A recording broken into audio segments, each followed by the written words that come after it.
কালো পতাকা হাতে নিয়ে NH-12 জাতীয় সড়কে বিক্ষোভ দেখাচ্ছেন স্থানীয়রা। এই মুহূর্তে যে খবরের দিকে নজর রাখছি, মুর্শিদাবাদ জেলার নবগ্রাম পমিয়া গ্রামে NH-12 জাতীয় সড়ক কালো পতাকা নিয়ে বিক্ষোভ দেখাচ্ছেন এলাকাবাসী। স্থানীয় সূত্রে জানা যাচ্ছে, বিগত বছরে 2021 সালে NH-12 নম্বর জাতীয় সড়ক পমিয়া ভয়াবহ দুর্ঘটনার জেরে 5 জন দুর্ঘটনার কবলে পড়েন। তাদের মধ্যে 4 জন মারা যান এবং সেই সময় প্রশাসন NH কর্তৃপক্ষকে জানানো হয় সার্ভিস রোড দাবি তুলে এলাকাবাসীরা। NH-12 সার্ভিস রোড না থাকায় রং রুটে বাধ্য হয় যাতায়াত করতে। সেই সময় থেকে এখনো অবধি কোনো সুরাহা মেলেনি। সেই সময় প্রশাসন থেকে জানানো হয়েছিল, যত দিন না রাস্তার কাজ হবে তার জন্য তারা রং রুট যাওয়া আসা করতে পারবে। কিছুদিন আগে নবগ্রাম থানার ভারপ্রাপ্ত ওসি রং রুটে যাওয়ার কারণে যানবাহন আটক করে। তাই এলাকাবাসী সার্ভিস রোডের দাবিতে কালো পতাকা দেখিয়ে বিক্ষোভ করেন। অবশেষে নবগ্রামের বিধায়কের আশ্বাসে বিক্ষোভ তুলে নেওয়া হয়। এ নিয়ে কে কি জানাচ্ছেন শুনুন। নবগ্রাম থেকে আলাল শেখের রিপোর্ট। কি চাইছেন আপনি? কি চাইছেন? রাস্তা করতে হবে, কাল থেকে মাল ফেলতে হবে। রাস্তা থেকে মাল ফেলতে হবে। এই রাস্তার জন্যই কি আজকে অবরোধ করছেন? সার্ভিস রোডের জন্য হ্যাঁ প্রতিশ্রুতি দিয়েছিল প্রশাসন। হ্যাঁ, না তো দেখো লাঠি নাচি, বুঝতে পারছো?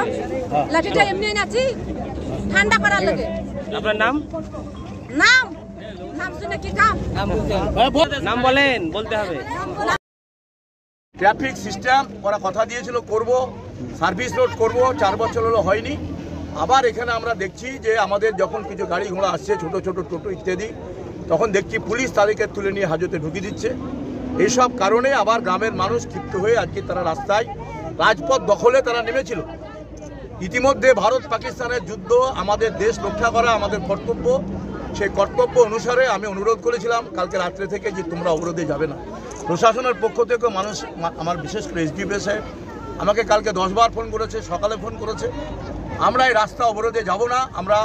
আমি বলেছিলাম যুদ্ধের ব্যাপারটা হচ্ছে সারা ভারতবর্ষের মানুষের বাঁচার লড়াই, দেশ রক্ষার লড়াই। সুতরাং আজকে সেই অবরোধে গ্রামের মানুষ যায়নি।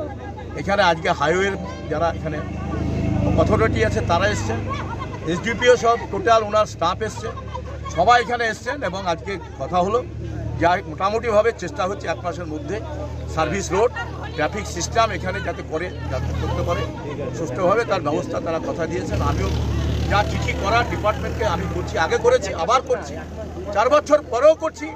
এই গ্রামের মানুষ এতদিন সহ্য করেছে, আমি বলে আরও কিছুদিন সহ্য করতে হবে এবং যাতে ট্রাফিক সিস্টেমটা রেডি থাকে, সার্ভিস রোড করে যেতে পারে তার ব্যবস্থা করতে হবে। ওনারা কথা দিয়েছেন, আমরাও যা যা করার দরকার করছি।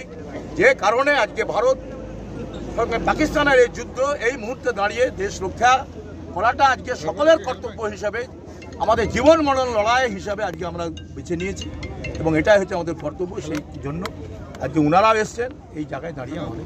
গ্রামের মানুষ কি টোটো গাড়ি নিয়ে এই রং রুট দিয়ে এখন আপাতত ক্ষেত্রে আমি অনুরোধ করব যে কিভাবে একটু কন্ট্রোল করা যায়, যে টোটোটা অন্তত আসা যতদিন না হচ্ছে বা একটু আসা, সেইটা একটু আপনাদের একটু দেখে নিতে হবে।